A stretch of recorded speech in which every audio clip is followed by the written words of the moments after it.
August 14th, 2015. Welcome to Faces and Aces Las Vegas, a podcast where we share great Vegas stories and discuss tips and tricks on how to make your next Vegas trip a better experience. In the Faces segment, we chat with FluffiKitten and GothamPD, who I met at the Las Vegas Comic Con a few weeks back. We talk a little about Vegas geek culture and life as a local. Then we have an extended interview with Adam from the Vegas Fanboy Podcast, where we talk about the origin story for his Vegas-themed podcast. In the Aces segment, Aaron shares some of his experiences from his high roller trip to Vegas. And as always, we have our Tip the Player segment and our What Happened in Vegas news. The website is facesandaceslv.com. The email address is contact@facesandaceslv.com. Our phone number is 702-381-3657. I like to play blackjack. I'm not addicted to gambling. I'm addicted to sitting in a semicircle. Rolling. Go ahead. Hey everybody, welcome to Faces and Aces Las Vegas. Sitting to the left of me is Aaron. And I'm Chris. Katie is not here this week because she's out of town for work. Hopefully, she'll be back in the studio to join us next week. And the quote that I used at the beginning of the episode is from the great Mitch Hedberg. So, Aaron, man, it's been a while since you and I have actually had a chance to sit down and talk, mostly because you took a trip to Las Vegas. I did. I took a trip as with some friends to Vegas. Yeah. And we were at Aria this time. It was a very, very fun trip. And I think what's really cool this trip, and I'm dying to hear the details, is this is your high roller trip that you were telling us about from the last episode. You went with some family friends. It is, but unfortunately, the guy that was the high roller didn't go. Yeah. It was just his wife and the kids that were there, Mm-hmm. and we were still taken care of and put in the second best category of rooms at the Aria. You guys still got the high roller treatment. So we though. got the high roller treatment. We didn't get the private butler though. We could How have did- called downstairs to the person to get whatever we wanted. Oh, how did you survive, man? No butler. I don't know. It was tough, but while there, I did pick up a few tricks that that I can pass on to our listeners. Do you have any stories from the trip outside of any aces? We'll save that for a little bit later. But do you have anything interesting happen while you're staying at the Aria? Well, the high roller suites at the Aria are the Sky Suites, Mm-hmm. and then they have Sky Villas, and each are 2 or 3 bedroom. The difference is the grandness of it. You know, I don't know if we actually explained this properly. Just for anyone who didn't hear it on the last episode, Aaron went to Las Vegas with some family friends. That family friend happened to be a high roller. And so Aaron got a peek inside of what it's like to live like a high roller in Las Vegas. So what happened while you were there? It's not as glamorous as you would think. It was still a very amazing trip. Mm-hmm. You check in, you get the little food and snacks and stuff at the lobby area that are there all day. Okay. Is it a private check-in for a high roller? Yeah, it's a private check-in. What there is, and this is actually one of my aces that we can kind of jump to, but there's the back of Aria, there's a North Valet, and the North Valet is right next to the Sky Suites entrance, and the North Valet is really basically reserved for the VIPs. You go there and there's never anyone there, and they don't really even ask you what your room number is or qualify you at all. It's just a completely separate valet. So if anyone's going to the Aria, don't tell them I told you, but you could park at the North Valet, and it's a much better experience than dealing with the crowds at the main valet, which I assume is the South Valet. And I'm imagining when you're rolling with high rollers, you get a nice room. Was it just a bigger, nicer room? Anything special about it that's worth pointing out? Well, it was a very nice room. It was a 2-bedroom suite, and there's a very big dining room and living room area. It was significant. 3 bathrooms. I really liked the steam shower. Oh. That was a good touch. A steam shower inside the high roller shower. rooms. Okay. Yeah, and that Nice. was nice. It made me think of putting one of those in my house that I'm renovating right now. I don't know why I'm thinking bidet. I don't know why either. And it just seems coming fancy out of your bidet. That's pretty dangerous. It seems like something that should be in a high roller room. Well, it's just you just turned it on and your shower gets really steamy. It was nice. Okay.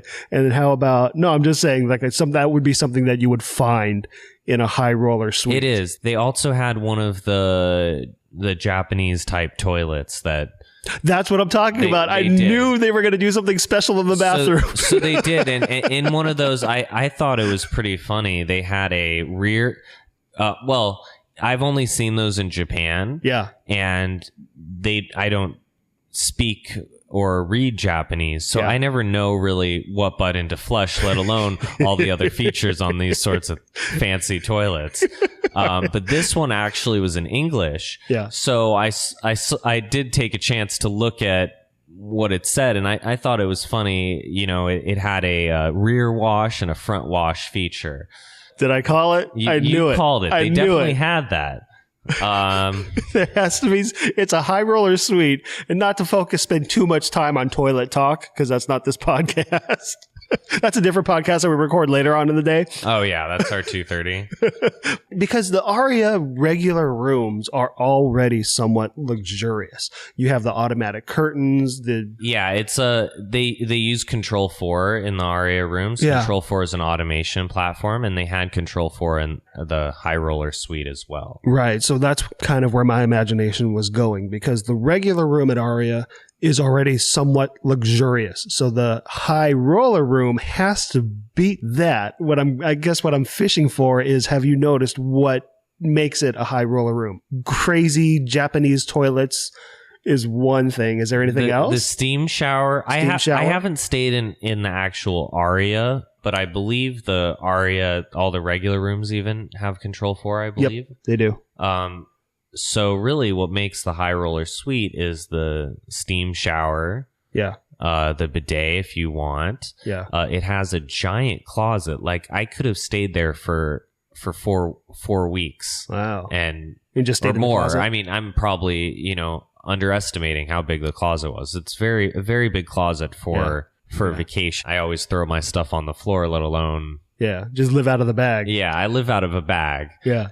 But okay. And that's it. Yeah, that's all I can think of for that. That's cool. I mean, the Aria is one of my favorite hotels to stay at if I'm going to Las Vegas with the wife and we're doing it up for the weekend and I want to, pamper her. Like, I do like it because it reaches a certain level of luxury without being too gaudy and ostentatious. You enjoy more of a modern look. Yeah. That's more luxurious to you than a gold everything Trump style. I like a contemporary design. Yeah, exactly. Yeah. Well, don't get me started on Trump.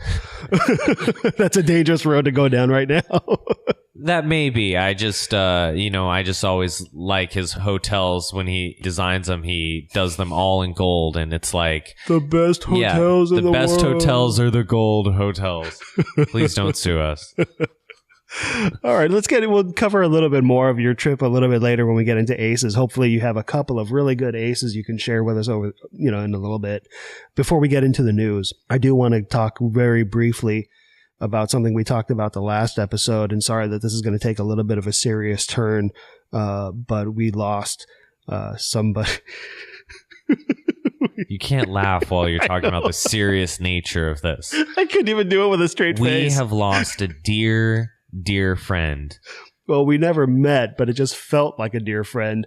Last episode, and please go back if you get a chance, go back to the previous episode 5, and I think it starts somewhere around the 15-minute mark or 20-minute mark, somewhere around there. We talk about the Hitchbot. Just as a quick recap, the Hitchbot is a hitchhiking robot made by Canadians, a university in Canada, and the goal of the Hitchbot was to conduct social experiment. They were going to put this little robot out on the road, and the goal was to have it hitchhike across the country. They just put it out there all by itself, and has little arms and little hands and little thumb out hitching a ride.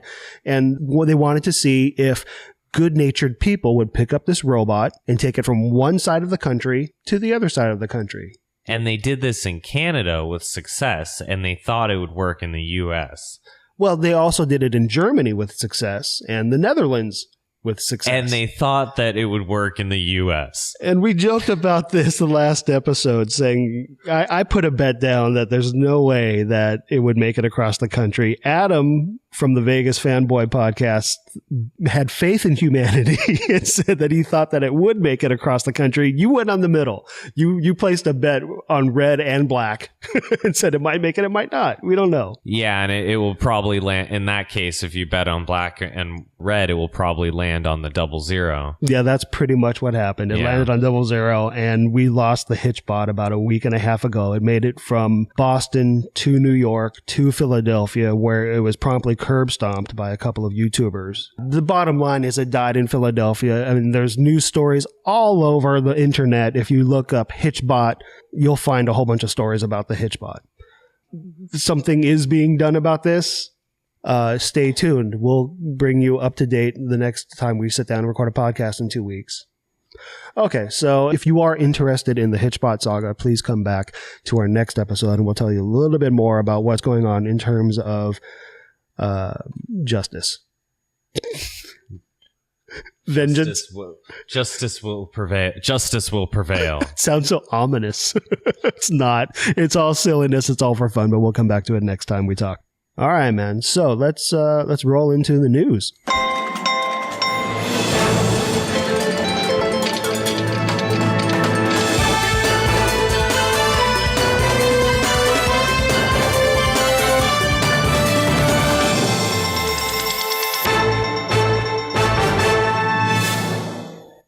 And our first news story, Life is Beautiful speaker lineup is set.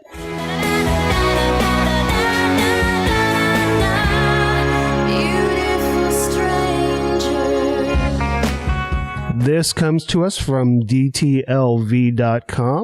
The Music, Food, Art, and Learning Festival, known as Life is Beautiful, announced their speakers for the 2015 festival. Speakers include actress Rosario Dawson, Bill Nye the Science Guy, STEMbox creator Kina McAllister, professional surfer Anastasia Ashley, and transgender model Gina Rosero. Other speakers include Zappo CEO Tony Hsieh and many, many, many, many more. I wonder if Tony Hsieh's bringing his llama on stage. He takes that guy everywhere. Anywhere you look, it's the cool thing. It's the cool thing in Vegas. Yeah. The festival is billed as equal parts music, art, and learning and has been a big part of the downtown revitalization project. The music lineup, just to refresh your memories, music lineup also includes Snoop Dogg, Imagine Dragons, Kendrick Lamar, Death Cab for Cutie, Major Lazer, and about 20 other bands. Oh, wow. Yeah, cool stuff. And also, just the other day, previously you could only get 3-day passes there was $195 for the early bird 3-day pass, $235 for the advance pass, or $255 for the day of 3-day passes. Single day passes just became available, and you could buy just one single day for $115. We've talked a lot about the revitalization project going on in downtown Las Vegas, so we're not going to go into it again here, except to say that it's an amazing thing, and we love what they're doing. Using art and culture to help build a community and rejuvenate an older neighborhood, it's awesome. If you get a chance to head over there on your next trip, please do. It's worth your time. News story number 2. The Riviera to be demolished.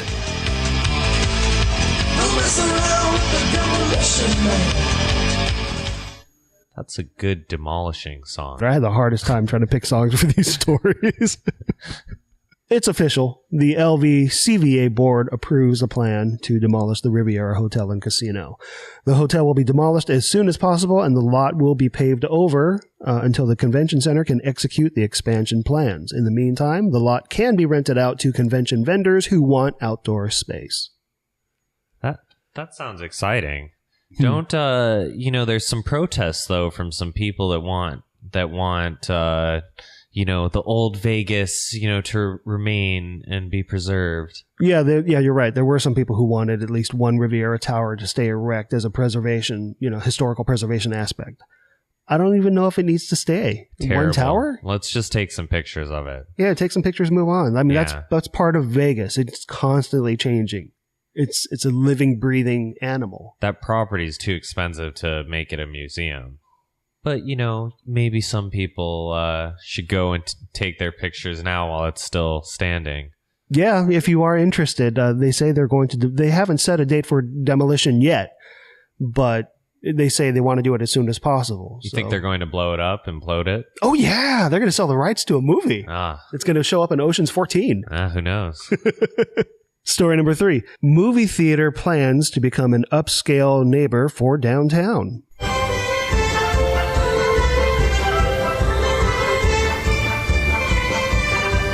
Dude, don't ask. Don't even ask. That's awesome. That's very upscale theatery. Is that another 70s, 80s reference? Like I was saying, I had a really hard time picking music for the news this week. That is a song called Moobies, Moobys, from a Kevin Smith movie. It's the Moobies theme song. Construction of a 3-story upscale movie theater will begin in downtown Las Vegas by the end of the month. The Eclipse Theater will be a luxury movie theater and will feature extra padded seats, reclining chairs, and full food and drink service to you in the theater. Ticket prices will range from $14 to $20. Interesting. Yeah. I don't even know where to start with this. An upscale movie theater built in downtown Las Vegas. I don't know if it's necessarily officially part of the revitalization project, but it's revitalization nonetheless. And its intent is to service the community of downtown Las Vegas. Is this cool? That doesn't sound like the intent, because are the community goers of downtown Las Vegas going to be going to this luxury theater?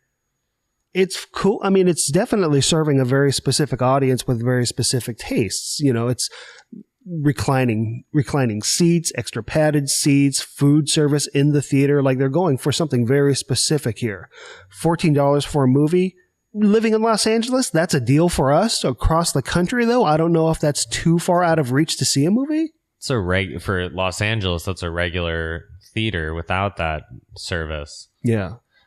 I'm just kind of shocked that they're not putting that on the Strip. I think it would make a lot of more headway if they put it on the Strip. But even then, who goes to Las Vegas to watch a movie? I don't know. I mean, maybe. You know who that is? That's the people who have tapped out at the tables and they're just flat broke. They only have access to a credit card and they're buying tickets to kill time. But yeah, even or then, the families, or let me put it this way: if I were going to see a movie in Las Vegas, I would go to a luxury theater. I wouldn't go to the crappy theater. Agreed. But I was going to say, even then, if you're tapped out at the tables, you're going back up to your room and watching whatever in-room movies there are, and just have that. Those are pretty current. Yeah, they are. And the in-room movies, a lot of them. Or not a lot of them. You do see some that are still in theaters. Yeah. So it's just weird. Like, I would never think to go on vacation and go to the movies. I like the popcorn. Yeah. And some of the luxury theaters, it's like a dinner experience. So if you're going to go to dinner, you can do dinner and a movie. So it may not be a terrible idea. I just don't envision going to downtown Las Vegas to do it. I might consider it once if it's on the Strip. So do you really think it's going to bring traffic to the downtown area? We'll see. I don't know if it's going to bring extra traffic to the downtown area. I sincerely hope that it services the community. That's all good. And we'll just see what happens. A luxurious place for the locals. All right, let's go ahead and wrap it up. And that's what happened in Vegas.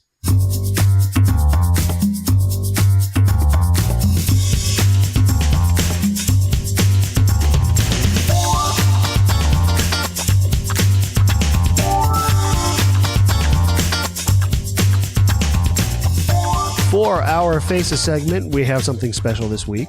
We talked to Adam, the creator and host of the Vegas Fanboy Podcast. On August 1st, the Vegas Fanboy blog and podcast had their 1-year anniversary, so we invited Adam on the show because we figured this is a good time to look back at what he accomplished. We also asked him to give us a sneak peek at year 2 of his show. But before we get to that, we have our interview with FluffiKitten and GothamPD.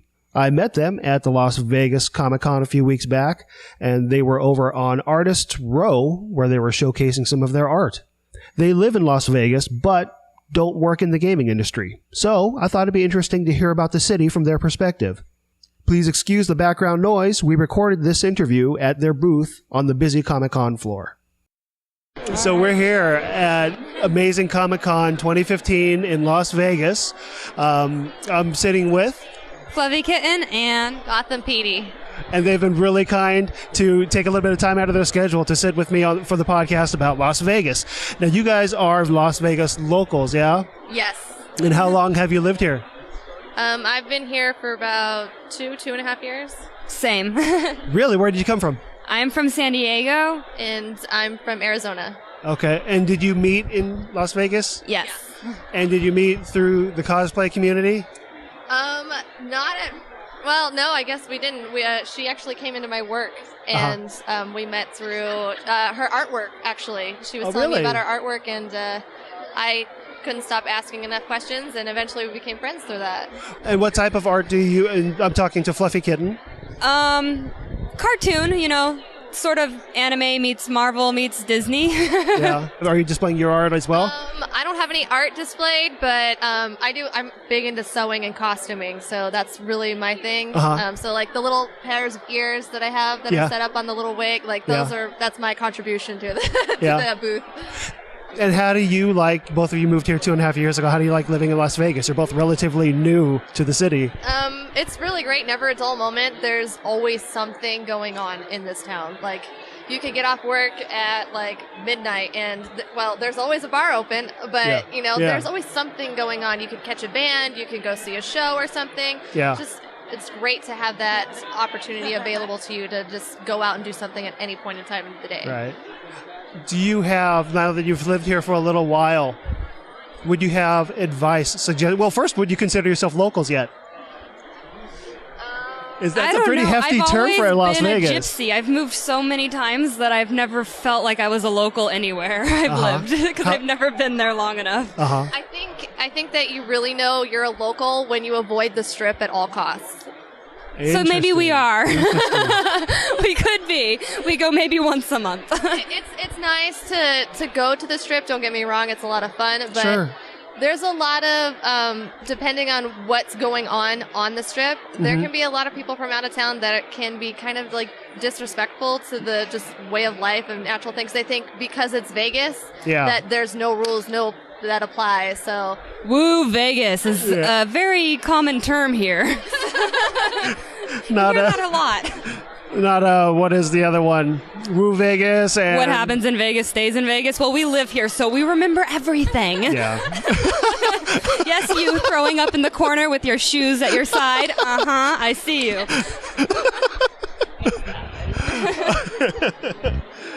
What about locals stuff? Because that's a lot of people from the outside. Say there's the locals casino, there's the local scene. This is where the locals go. Like, for example, a tip to people coming in. When we first moved out here, we were scared to go downtown. You were gonna get stabbed. As recent as 2.5 years ago. Yes, it was grimy and it was gross. And we just went down recently, and we were very surprised at the turnaround. It's turning it. I think what it is the hipsters are coming in and taking over with their parents' money, and they're revamping it, putting in art shops, and now it's starting to get nicer because they're spending money, and it's turning it more into an art district. Yeah, which I love. Yeah, it's gotten a lot nicer because people are starting to spend money down there and revamp it. I think I believe the city's taking over some of it, the eminent domain, and they're starting to get rid of some of that, cruddy stuff out there and put in nicer things. Yeah, same thing with the Zappos CEO. Apparently he's investing in a lot of new businesses to come down there. Yeah. So it's definitely, I can't wait to see where it's going to go from here, because it's already, I feel okay going down there now, whereas before I'd just rather not. Yeah. Is it cool to hang out there? Yeah, it's really cool. There's this thing called First Friday. The first Friday of every month, there's this huge art show, and it's just food fest and artists everywhere, music, and it's just this huge gathering, and it's really cool. Huh, really? So yeah, First Friday is pretty fun. Is it something that just locals go to, or is it cool for people outside? Oh, of course. Everybody goes, yeah. But lately, though, I think isn't it later in the evening? First Friday is 21 and over, I think. They've put a restriction on it.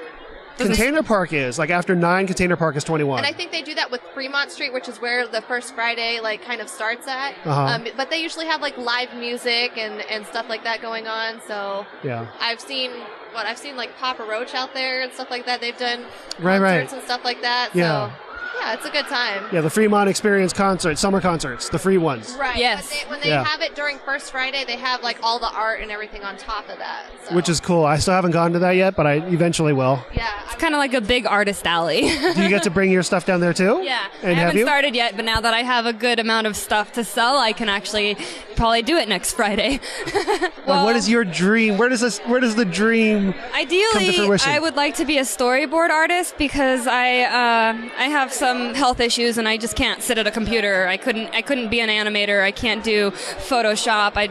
So storyboarding, and I came across my favorite artist, Chris Sanders, about 4 years now. I've been bugging him, showing him my art, showing up at Comic-Con and bugging him. And finally last year I got his information and he's slowly talking to me, which is really awesome. And he's given me some pointers on my art. So I'm like, and I realized, well, that's what he does. He's a storyboard artist. And I finally figured out, hey, if I could do something, that's what it would be. So awesome. Okay. I got to start working on that sort of stuff. But in the meantime, I'm building up some paintings and stuff like that so that I can open a gallery down on Fremont. Is there a move to Los Angeles in your future if you want to do storyboarding? Just wondering. I'd like to avoid it, but if I had to move for my dream job, then yes, I would move for my dream job. Yeah. And how about, with this art, do you want to continue to do your art, or is this more of a hobby, or is it? Well, it's a little bit of a hobby. My ultimate goal is special effects makeup and like costuming, getting into like movie production, stuff like that. That's really a big thing for me. Yeah. I really like to do it. It's a passion. Yeah, and is that the big dream, to do special effects, art, makeup for television, movies? Well, I mean, if we're going to get into dreams, I could talk about all day. Let me hear she wants to be a professional mermaid. Yes, Professional Mermaid is up there on the top list. I would love to work for Disney. Yeah. I really like working with kids. I'm actually looking at moving to California very soon. I have this thing that I really want to do, and it's like, you see lots of people, you hear about people that go to hospitals and dress up as like Batman or Superman, and they go talk to kids. Oh, yeah, yeah. So I'd really like to get like a cosplay group together and do that, and like all Disney, just because, kids, they're in the hospital. They can't make it to Disneyland and experience that magic that you would get, So I'd love to bring that to them. So ultimate goal, that would be something that I'd really like to invest in. And that's awesome. So do you have any tips for people who visit the city? I think one of my biggest tips, ladies, trust me, you want to keep your shoes on. I know your feet hurt, but bums pee all over the place. They don't have restrooms. They will pee in the casino on the carpet. Trust me, you want to keep your shoes on. At least bring like a pair of socks or those little flats you can buy and the fold out flats. Make sure you have something, because I mean, we walk these streets and we know.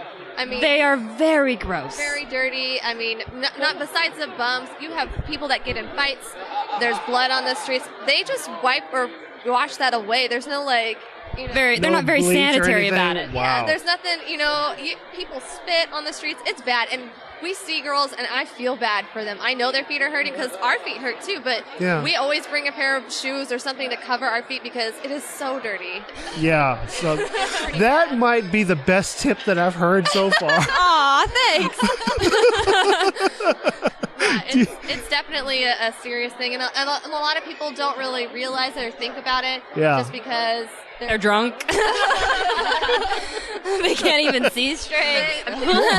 Thanks for agreeing to see me. Thank you. Thank you. Adam, thanks again for hanging out with us. Absolutely. No, thanks for having me. So let's start with a little bit about your background, origin story. Where are you from? I'm originally from Chicago, but I just moved to Detroit, so not much farther away, about 2 years ago now. That's pretty much it. My wife works in medicine, so I travel out with her here to Detroit because I'm a teacher. I could pretty much get a job wherever. And so here I am in the Midwest and longing for Vegas pretty much every single day. So how did you find out about this Vegas place? When was the first time you went out there? So the first time I went out, I shouldn't have been there because it was during the 90s when they're doing all the promotionals for like families and stuff like that. Yeah. And so my dad thought it would be a great idea to bring. They didn't have anything for families. I don't know what they were actually advertising. Yeah. They had like Excalibur had an arcade and there was like a Wet n Wild and that was it. But families kept bringing kids, so my dad brought me as a kid. I think early 90s, and I loved it. I fell in love with it there, even though I couldn't do anything. But my first legal gambling trip was, let's see, 2005 or 2006. So 9, 10 years ago now. How old were you then when you went for your first time legally to go and enjoy everything that Vegas is? I was 21. So it was my 21st birthday party, basically. Nice. Yeah. I was a broke college kid. Even from that, I was hooked. Now, what do you do when you head out to Vegas? Are you a big gamer? I mean, what do you enjoy the most? I kind of changed. When I was 21 and just thereafter, that was mid 2000s-ish. That was when the poker boom was really kind of in its full bore there. So I was big into poker. So I played that for a couple hours a day. Uh-huh. Then we do some light gambling. The first hour, I went to Las Vegas. I got off the plane, had a couple soft drinks on the plane, and we went to a blackjack table. Uh-huh. And I lost pretty much like half my money in that first hour or so that we were there. It kind of sobered me up because, and I'm happy it happened because right away I got a really good respect for the game and knew that, this can really kind of messed you. So I developed quite a respect for gambling after that. Well, how long was the weekend planned to be? Were you there for a full 3 days or?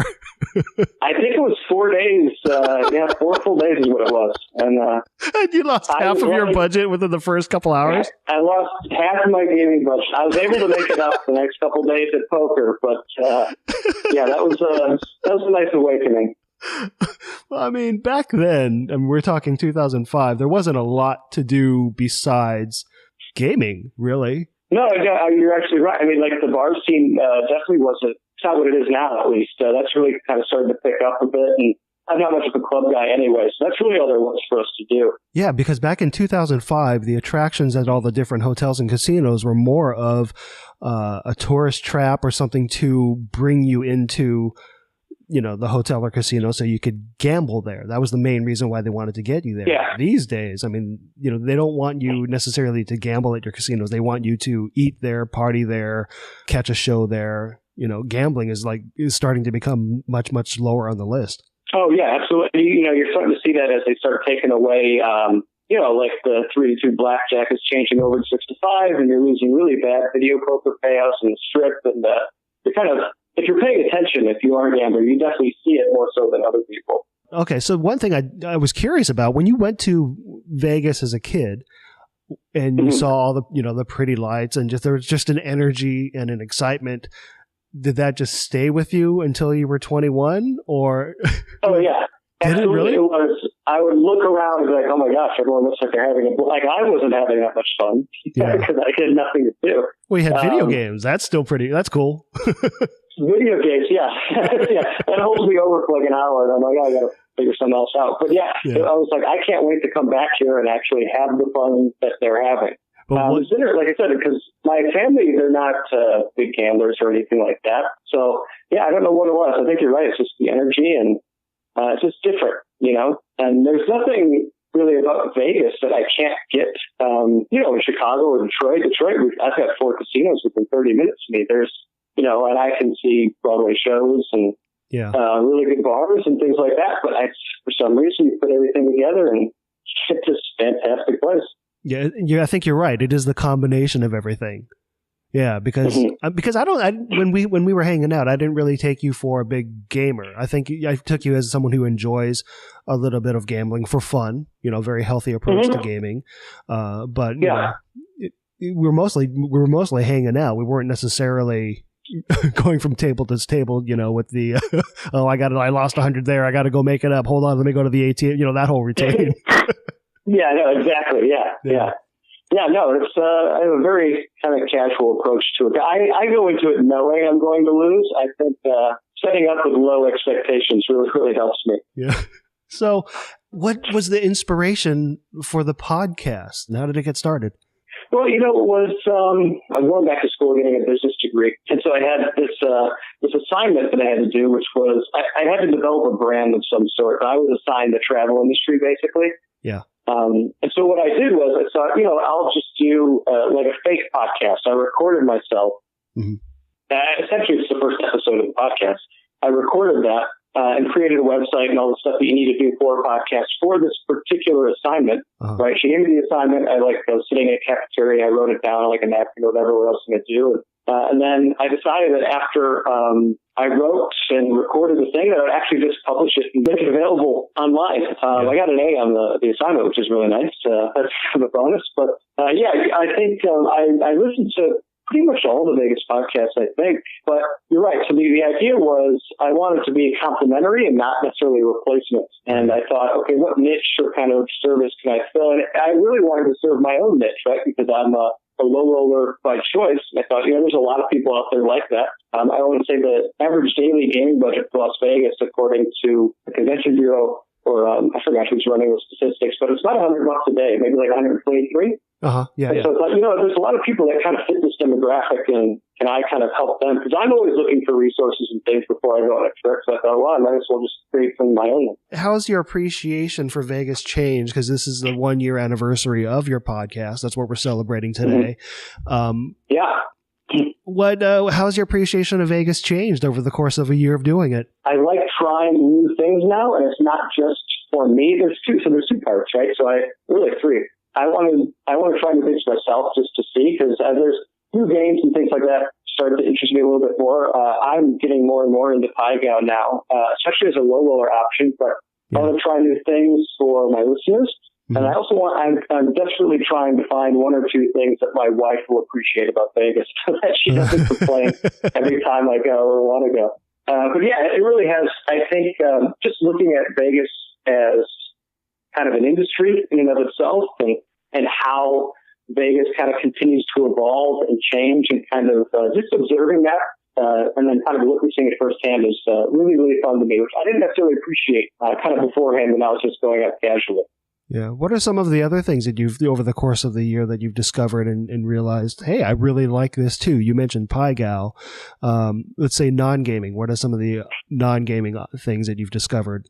The non-gaming thing, the one that I appreciate more, and this is definitely just because the big push from Vegas, are just kind of really, really good upscale cocktails, which kind of goes against the low roller creed, but I don't mind paying a little bit extra for a really good, well-crafted cocktail. I talked about it on my show. The cocktail bar Bound at Cromwell is fantastic, or the Mandarin Oriental Bar, which has a great view. So kind of finding little hidden gems like that with a great view and a really good drink to kind of break away from the hustle and bustle of the Strip in downtown is something that I appreciate a little more. Which, by the way, I do need to thank you for the introduction to downtown Vegas. When you said, let's all meet up at the D for drinks that first night, I had no idea. I had no idea what I was getting myself into, because the last time I had been to Las Vegas was 5 years prior, and the downtown area was pretty scary. to be blunt. Especially down by El Cortez, and And then I had no idea that there was a renovation project going on. And ever since you reintroduced me to downtown, I've fallen in love with it. And every time I go back now, since the first time we met, I think I've been back 3 or 4 times. Every time I have to hit downtown, and whoever I'm with, I have to take them there to show them. Oh yeah, and it's I can't stay down there every single time. I stayed down there my last trip, but it's so nice because if you can't find an empty table, or you just don't like where you're at, it takes like 2 seconds to get to the next casino. Yeah. It's so easy to kind of bounce around, and it's so fantastic. Yeah, and the art district, the container park, it's more than just gaming and drinks. There's a lot more to do down there. It just feels more like a city than the Strip does. Yeah, exactly. Yeah, it's a really good time, especially when you get it on a really fun kind of busy weekend. Because even on a busy weekend, it's not that bad, actually. It's not too difficult finding a table or, finding a spot to kind of hang out. It gets a little crowded. Or, I was there a few weekends back during EDC, and it was pretty packed. Mm-hmm. Yeah, we had to wait a little while to get into craps and the black. Mm-hmm. Actually, I don't know if I've ever seen it quite that full, the downtown area, but it was nice. It was great. Yeah, and if you find some of the kind of more off the beaten path casinos like Downtown Grand, even like El Cortez or Main Street Station, even when it's busy, you can usually just walk a little bit, find one of those casinos that's not right on Fremont Street right there. True. Yeah, I haven't quite made it out that far yet, but do you recommend it? Is it worth going to check out? Absolutely. Yeah, if you like cheap gaming, El Cortez is good. I mean, it's kind of a dingy old casino, but kind of a low roller heaven. More modern is Downtown Grand, which I talk about a lot on my show. It's very dead. It's kind of sad sometimes seeing how dead it is, but very modern. A lot of space to play craps, and usually cheap craps and blackjack, $5. I've even seen on weekend nights. And then Main Street Station's really good as well. Really cheap games and some really good video poker too. What else are we going to see at some of those places besides gaming? So El Cortez, in terms of dining, it's really hit or miss. They just upgraded there. I don't know if it's an upgrade. Cafe Cortez is Seagulls. It's kind of an upscale cafe. I haven't been there yet, but Main Street Station has a pretty good brewery. They've got some really good tap beers right at their tabletop video poker there, which is super nice. Yeah. And Downtown Grand, right across from it, is Pizza Rock, which most people say is one of the, if not the best pizza place in Vegas. So it's definitely a must visit. And they've got a really happy hour as well. Which is better, Pizza Rock or Secret Pizza? That's tough. I like Secret Pizza a little bit better. I think that's a huge faux pas in Vegas podcasting, but yeah, I'm a fan. Just it's a slight edge. Because I haven't been to either. So, I mean, you give me two places, or at least one that I got to go check out. Secret Pizza is another one that someone recently mentioned to me. I've heard about it, haven't been there yet. Yeah, I mean, but there's no chance you're going to go to both, right? Because they're so far apart. Secret Pizza and Cosmo, and so. If you're on the Strip, go to Secret Pizza. If you're downtown, go to Pizza Rock, and you'll be happy either way. Well, it's one of those things where we go out there for the weekend one night, we'll do Pizza Rock next night. I mean, there's so many places to eat there. I mean, that's part of the reason why we started doing fun themes on our show, because there are so many things to do. It's hard to figure out what to do and how to do it. And we think if we create these fun little themes, then maybe you can make a night of make a night of it, and you can knock some stuff out in some kind of organized way. Yeah, I say that like what we did, me and Kyle did with the slot golf was a really fun way to see it. And I also say sometimes just having no plans is great too, because you kind of just bounce around and do whatever you're in the mood for. The no plan is a great idea, and I think first timers, that's the best way to go, because you just see where the night takes you. But having being a vet of going there for a while, I find if I don't have a plan, I will just get stuck at a table. But if I know I have to get up and go somewhere, then I'm limited. My time gaming is limited, and I got it because I know I'm meeting some friends here for a drink or eats or whatever. Yeah, exactly. Yeah, I'm totally with you. It's one of those. It's like when you just sit and watch Netflix on like a Saturday or something, and like after a few hours, like, have I been here all day? What's happening? Did I just watch all of Daredevil in one sitting? Yeah, exactly. I just played craps for 4 hours. Yeah. So at the beginning of the podcast, did you set up a bucket list for Vegas items, and how far down that list are you? I didn't set up really one of my own. So this is kind of a combination of questions that we kind of talked about, right? So what would I do? What would you and I do if money were no option? Yeah. Kind of bleeds over into the bucket list a bit. So I do, because I'm a poker fan, want to play in at least one World Series of Poker event. That's what I want. Not the main event. Just the odds of that are just too poor. But one of those events I think would be fun. So I've been out there during the World Series of Poker, hung out at the Rio with what's going on. It was so cool to see. Yeah. I think staying in a wraparound terrace suite at the Cosmo would be on that list as well. Nice. Have you stayed at the Cosmo though? I have not. I have beef with them. Okay.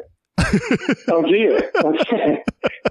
I just wasn't treated well by one of the dealers once, and it turned me off to the place. Now, I will go there if people want to go, but I will not game there because I don't want to give them my money. Things of those kind of things happen, right? Where that one little thing can really turn people off. I'm the same way at certain places.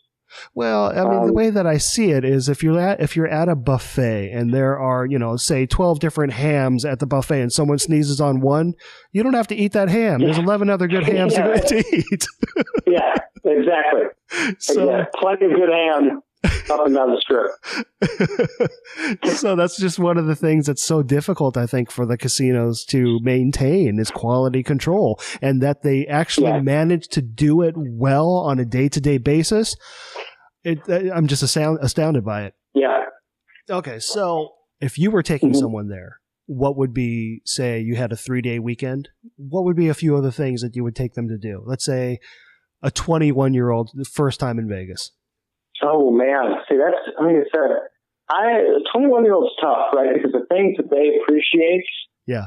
Cool. I'm going to follow this up. I'm going to follow this up with if you were taking a 40-year-old first time in Vegas. Okay. So let's start with a 21-year-old first time in Vegas. Where would you take that person? So nothing that I would take them definitely to the Bellagio Fountains just because you have to see it. I don't care how old you are. You're going to sit there and you're going to enjoy it, and I'm going to make you enjoy it because it's an amazing thing.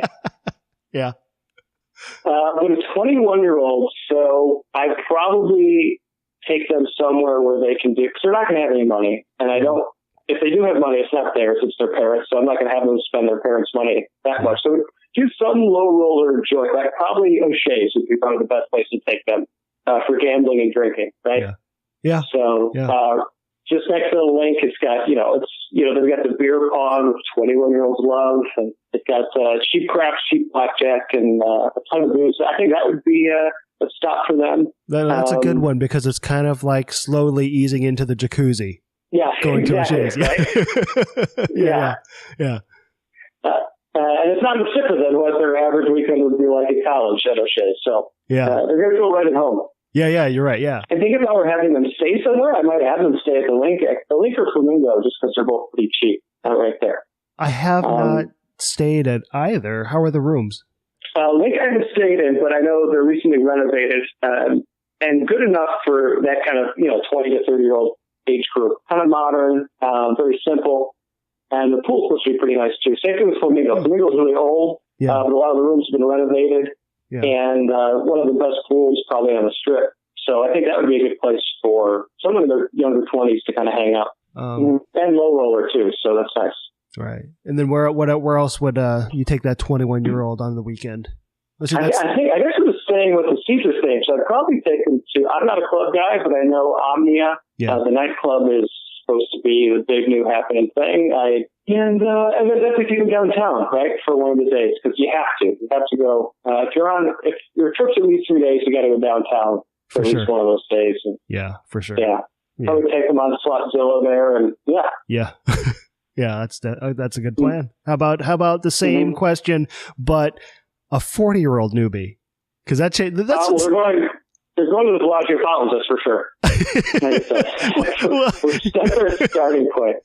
Well, it's interesting because the city changes. That's one of the great things about the city is you can be 20, 40, 60, 80. There's something for you to do there. Yeah. Yeah, and that kind of depends on, the people's kind of proclivities, right? So, I mean, I would probably just walk them right into Bellagio. It's one of my favorite properties because it's kind of classic New Vegas there, right? Very classy kind of place. At least it was. It's gone down a little bit, but it still kind of holds on to that kind of classy ring feel. Yep. So I'd probably take them in there to kind of hang out and to do some light gambling and things like that, and probably actually take them down to Wynn. Get some drinks and gamble a little bit. I think Wynn's slightly overvalued for the product that they offer and the prices that they have, but it's still a really, really classy property. It is. And that's what you just said there. That's a whole nother conversation. It's slightly overvalued, but it's overvalued for a reason because they're trying to attract a higher clientele. Yeah, exactly. They know it. They're not attracting me. Well, they're not embarrassed to admit it. They're very upfront about it. They just say things are expensive here because that's who we want to attract. And that's one of the things, actually, I do not care for. Like, I do like the Wynn. Don't get me wrong. That's a great property. One of the things that I don't care for, though, there's a lot of gray hair in there. So you get the gray hair, and then you get the awkward, because then you get the super, I said about 21-year-olds, they're not hanging out in the casino. They're going to excess, and they're going to the nightclub there, which they spent a lot of money on. No, the nightclub and the day club. Very interesting mix there. Yeah. And an early evening club. I don't know if that's a thing yet, but I guess maybe you and I can open one up. We just invented it. Copyright. Vegas Fanboy / 4-year-olds that can't stay up for the nightclub. Yeah. The show like Matlock or something on the TV. I'm in. I think we're onto something here. Let's create something for the 40-year-old. Absolutely. We 40-year-olds are an underserved demographic. Yeah, it's early evening. You get done at 8:30. Go home and do what you need to do. And, as you're leaving the club, someone hands you a pair of sweatpants. Yeah, exactly, right? But most people probably already had it on anyway, let's be honest. So one thing I would suggest people to do, and I've said this on my show, is if you've got a little extended stay, like 3-4 days, do one day, at least kind of in the afternoon, hanging out at the pool and get a cabana because it's so much fun. And like I said, it's just a really nice kind of private experience. And you can find cabanas that are super cheap. And I just did a fight weekend when I was there. Our cabana was only $100 to rent it out, but that includes food and beverage, right? So as long as we racked up $100 in food and beverage, the cabana was essentially paid for. Okay, so actually, if you would like to know, the listening audience, if you would like to know a little bit more about the cabanas, you can jump over to episode 30. The name of that episode is Fight Weekend Trip Report, and there's a lot of really good info about cabanas. Go over there, listen to it on his podcast, because it's all laid out there. Sure, yeah. Yeah, but definitely worthwhile, because a lot of these pools, too, have like poolside gaming and stuff, and it's just so much fun. It's a great way. I like doing it after the first night. Because usually on the first night, people are kind of going pretty hard. They're excited. Yeah. So you need a day just to get back into it. It can be super relaxing and just has something for everyone there. If you're like gaming, like hanging out, just want to drink, it's a great way to spend the day. Yeah. Aaron is our pool. I wouldn't call him an expert, but he's the guy. He loves nothing more than just hang out by the pool for a couple of hours. Me, man, I haven't been out in the sun in I don't know how long. If I were to give it a try, I would just catch on fire. That's how it is. I have to ease into it a little bit. I'm like SPF 2000 is what I have to wear when I'm out there. Yeah. Actually, I just thought of something because that would be something that I'd be afraid to do. Because, and it's funny, too, because I lived in San Diego for 10 years. I had plenty of time in the sun, but I'm in my 40s now, and I just don't want to do it. But literally, I'm a little bit scared to do it. Is there anything in Vegas that you're scared to do? Scared? I could think of one that might be a maybe. I don't know if I would call it scared, but we passed on it when you and I and Kyle walked by it. Wait, go ahead. Say it then. We walked by the bull, the mechanical bull. None of us. Oh, yeah. And that I'm with you. I'm not I don't embarrass easily, but I think an inebriated me on a mechanical bull isn't going to end well for anybody. So I don't know, man. I think that could make a very entertaining YouTube video. Yeah, it might be the end of my career is what happens.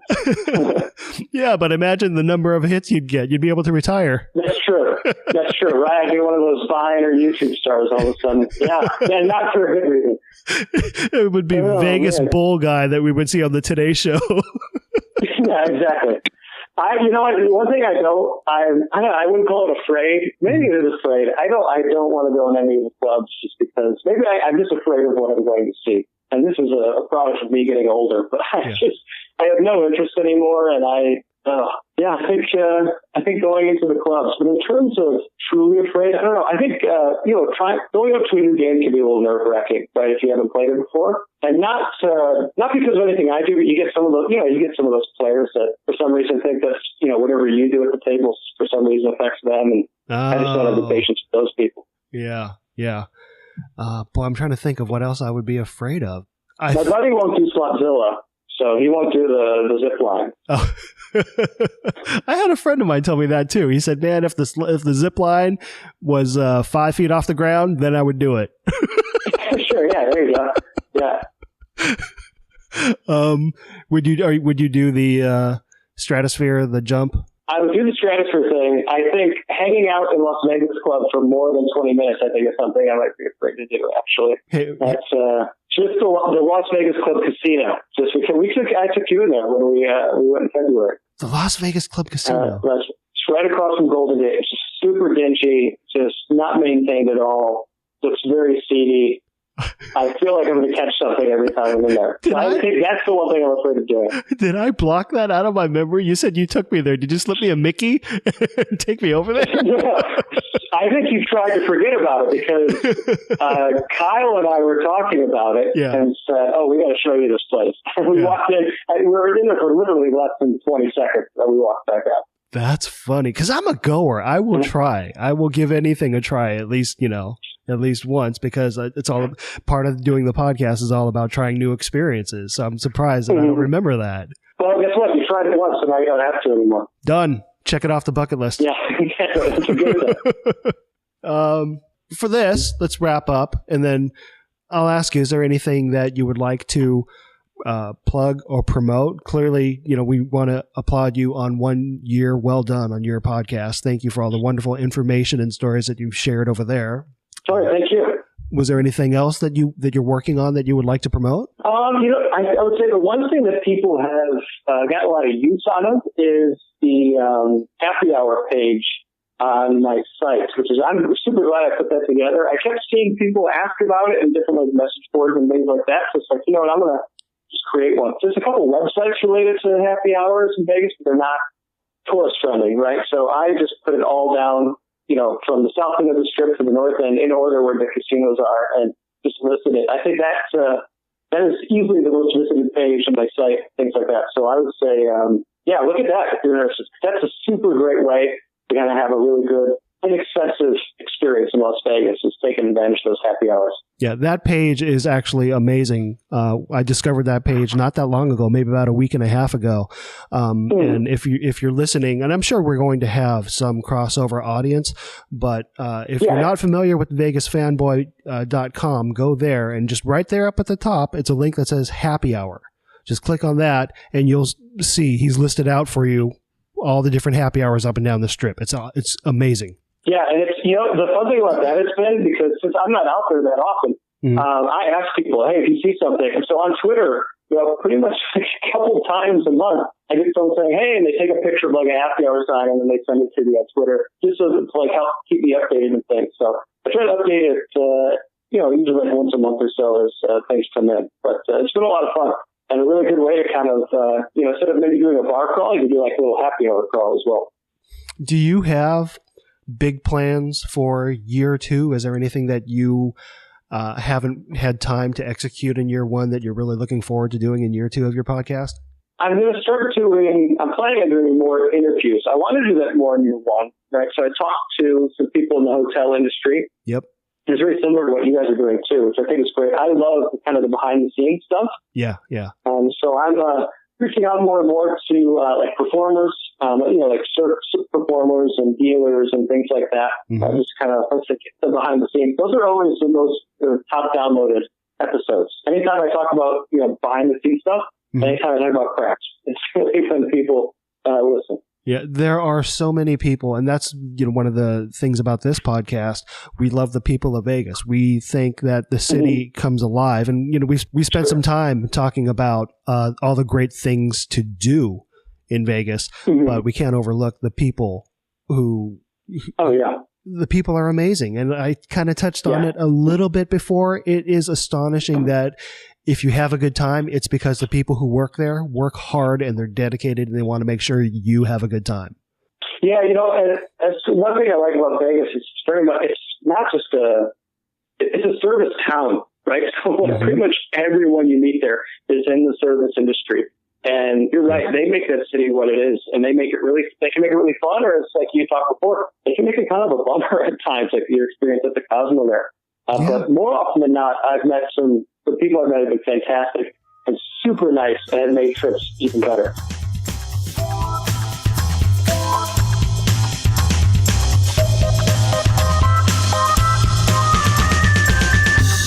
Thanks to FluffiKitten and GothamPD and Adam for coming on the show and sharing their stories. We will provide links to everyone's websites in the show notes. Okay, so let's get into the Aces part of the show. The Aces part of the show is the segment where we talk about the things that we found in Vegas that we believe are worth sharing with you, things that we recommend because we've done it or seen it or ate it. Those are usually mine. Ate it. Aaron, you just got back from Las Vegas. Do you have any excellent Aces that you'd like to share with our listening audience? Well, I told the folks at home already. And I think I should refer to them as the folks at home all the time. I told you about... Do you imagine them sitting like an old-timey radio, everyone kind of crowded around a speaker and everyone listening together? It's cute. It's with a fireplace, fire crackling. Quite a technological challenge to... like a fireside chat. To little old-school radio. So for the folks at home, what Aces do you have to share from your most recent trip to Las Vegas? I told you about the North Valley already, how you can pull into the North Valley and you're treated more like a VIP, no wait. You can get right to the normal casino, whatever you want to do, and they don't even ask you, are you a VIP? Yeah. Which I would say yes. Right. The other tip that I told you about is they have the lobby with food in the Sky Lobby. You can actually go to that area and visit for yourself. And I don't recommend taking any food unless you're a Sky Lobby guest or Sky Suites guest. But you can go from the main casino to the Sky Suites lobby and walk into the lobby, and there's all the food there for you to look at. And that's what you can do. So if you're in the mood to look at food, if you want to look and see, the presentation of food that they offer, it might be worth a trip if you're at the Aria already. That? Who's going to take time out of the gambling to go look at food?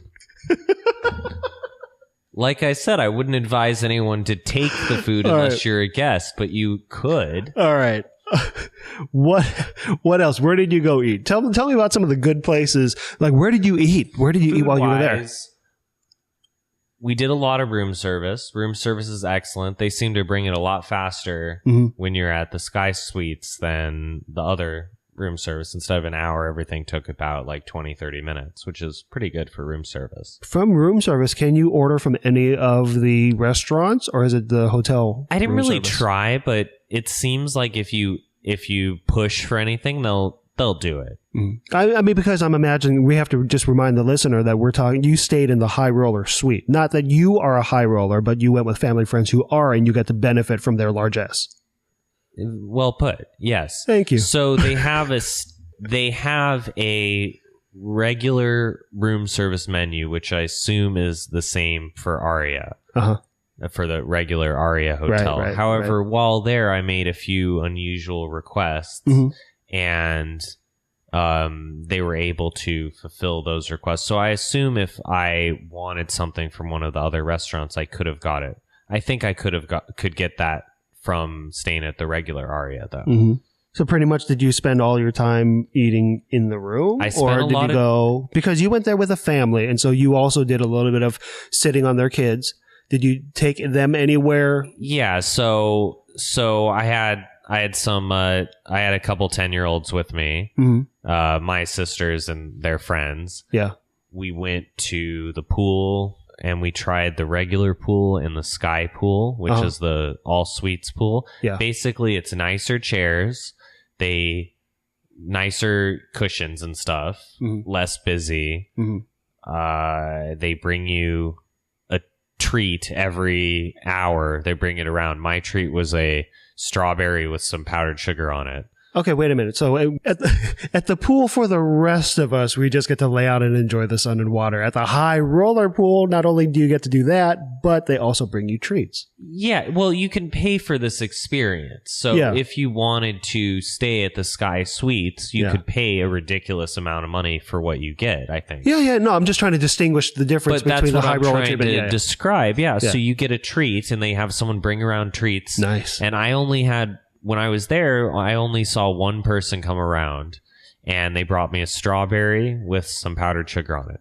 I mean, it was good, but Is it like a confection cart that they bring around, or do they take your order and they go bring it, Not even. They decide what it's going to be, and it's a little like piece of fruit or something. It's not really anything exciting. Okay, got it.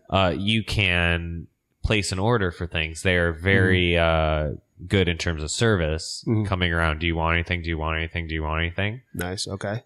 And they have extra lotions and stuff. Overall, it was a nice experience, but I don't think it's anything to cry about if you don't do that. Well, I mean, this is the Aces segment of the show, so we're going to talk about the finer things that you found that are worth doing. It was finer than the regular pool, but I wouldn't call it an ace. I'd call it like a 7. Really? So not staying at the Aria High Roller experience is not necessarily an ace? Not the whole experience. The whole experience was an ace. Yeah. But the Sky Suites pool specifically, compared to the regular pool, wasn't too big of a difference. It didn't blow your mind. It didn't blow my mind. So I'm not going to cry when I go back to the Aria and I can't go to the Sky pool. Okay. You went to the Aria. Did you go to any other place, or did you pretty much just hunker down for 2 days there? We stayed completely in the Aria for the most part, because it seemed like everything was comp that we put on the room. Mm-hmm. So any room service was all comped. Any restaurants you do, or pretty much anything was comped. And there are 2 restaurants that we went to. We went to Julian Serrano, which is a tapas place, like a Spanish Mexican kind of style. Mm-hmm. And it was excellent. Very good. There are a lot of different little small dishes that you share. Mm-hmm. And we had ordered in advance, so we sat down at the table and then all the food just started showing up. So that was a very awesome experience to not have to really wait. Yeah. And we also did the buffet, which I found to be awesome.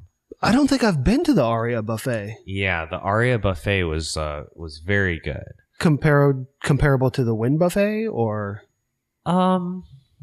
It had a good selection of things. It wasn't as grandiose as the Wynn buffet, but it had a couple cool things that I liked. We went at breakfast time, which is one of my favorite times. Yeah, and they had French toast sticks, and they had eggs Benedict, but they had it made to order. Okay, so you didn't just have it's sitting there all soggy. They make it when you're ready to have it, and you can tell them how much sauce you want and stuff. Cool. So little touches like that. The dessert was awesome. Okay. Anything else of note that you think is worth bringing up in the Aces segment from your trip? I think that's it. Okay, so that'll do it for Aces.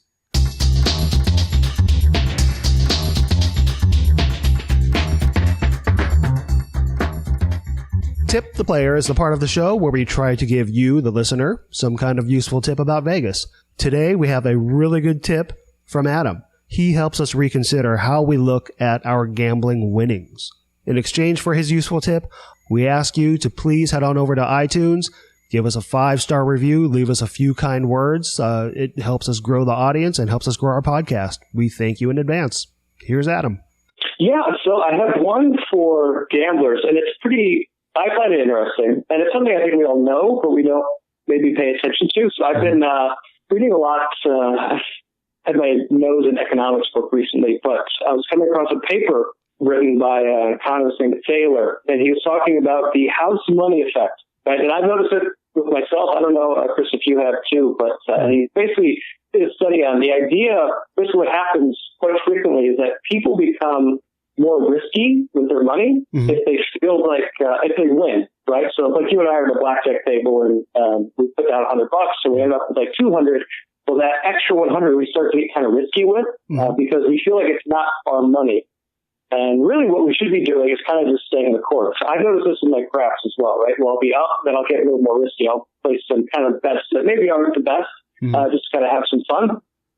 And if you're having fun, then that's one thing. But just something to kind of be aware of is kind of your the psychology behind what you're doing, right? Because I tell people that are kind of new to gambling, right, it's not the house money anymore.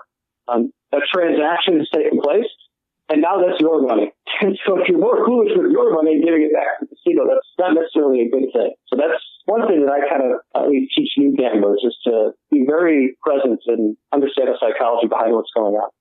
Well, I just learned a little something. Thanks, man. Yeah, and the same thing, and the same thing goes when you're down too, though. I think I've noticed this myself, right? So you get down, like I said, maybe we both play for 100 again, but we're down to like 20 or 30. Well, we start becoming more risky again because we're trying desperately to kind of like break even. Yeah. Where again, the best practice is really to stay the course, make the smart bets, and all that stuff. So it's a really interesting paper. I'll be writing on it soon.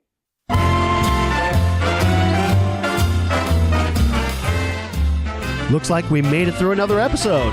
Thanks to FluffiKitten and GothamPD for coming on the show.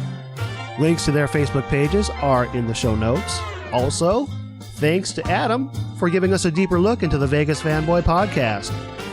We're off next week, so if you need something to fill the Vegas void, Adam will have a fresh episode. You can find his podcast at vegasfanboy.com. If you enjoyed the episode, we ask that you click on over to iTunes and give us a nice review, and hey, throw some 5 stars at us while you're there. Our website is facesandaceslv.com. Our email address is contact@facesandaceslv.com. Our phone number is 702-381-3657. Thanks to Aaron for co-hosting. Thank you for listening, and remember, what happens in Vegas ends up on the podcast.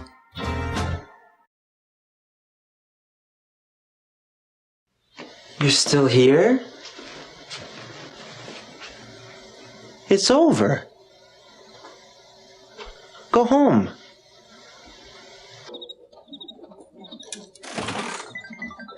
Ma'am? Ma'am? Aren't you scared? Of what? This thing's gotta pay off sooner or later. Man, I love this town. Go.